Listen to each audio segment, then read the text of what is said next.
அவருக்கு செய்த ஒவ்வொரு நன்றிக்காகவும் ஒவ்வொரு நன்மைகளுக்காக நம்ம நன்றி செலுத்தணும். போன வருஷத்துல நம்ம அநேக பாடுகளோட பட்டிருப்போம். ஆனா இந்த வருஷம் ஆரம்பத்திலே ஆண்டவர் நிறைய அற்புதங்கள், நிறைய அதிசயமான காரியங்கள் செய்ய ஆரம்பிச்சிட்டாரு.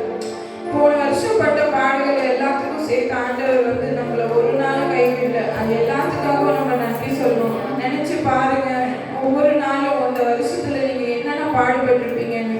ஆனா ஆண்டவர் உங்களை அழகாக நடத்தினாரு. ஏன்னா நீங்க ஆண்டவரை தேடி வந்தீங்க, அதனால ஆண்டவர் உங்களை கைவிடல. ஆண்டவர் நினைச்சு பார்க்கும்போது ஆண்டவர் உங்களை 2 மடங்காக நினைச்சு பார்ப்பாரு, 2 மடங்காக ஆசீர்வதிப்பார் ஆண்டவர். நம்ம யாருக்கிட்டையும் விட்டு கொடுக்காத ஆண்டவர். நம்ம மனுஷங்கிட்ட அசிங்கப்படவில்லை, இல்லை யாருக்கிட்டையும் விட்டு கொடுக்கலைங்க. நம்ம ஆண்டவர் நம்மளோட மட்டும்தான் இருந்தார். விட்டு கொடுக்கலை, விட்டு கொடுக்கலை,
ஆண்டவர் வந்து ஒரு நாளும் விட்டு கொடுக்கல.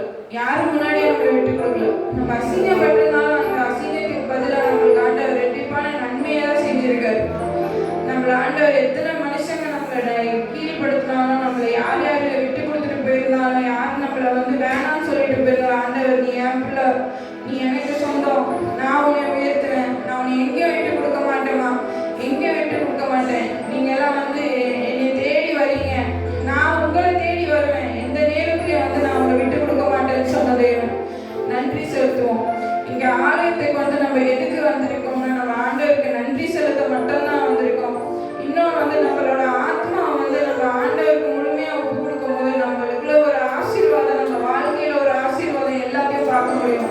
நம்ம வந்து நம்ம மனசை வந்து இந்த நேரத்துல வேற எங்கேயும் யோசிச்சுட்டு, இன்னும் நம்ம இங்க நின்றுட்டு நம்ம பல காரியங்களை வீட்டுல என்ன நடக்குது, அங்கே என்ன நடக்குது, இன்னும் என்ன பண்ண போறோம் இல்லை கவலைப்பட்டுக்கிட்டு ஃபியூச்சர்ல என்ன நடக்க போகுது, ஆண்டவர் நம்ம கூட இருப்பாரா, நம்மளுக்கு இது நடக்குமா நடக்காதா, அநேக காரியங்கள் கவலைகள் எல்லாத்தையும் ஒரு நிமிஷம் இந்த வர்ஷிப் நேரத்துல, இந்த ஆராதனை நேரத்துல எல்லாத்தையும் ஒதுக்கி போட்டு, ஆண்டவர் நீங்க எனக்காக நின்னீங்கப்பா, நீங்க என்னோட இருந்தீங்கப்பா, என்னை விட்டு கொடுக்கலப்பா, நீங்க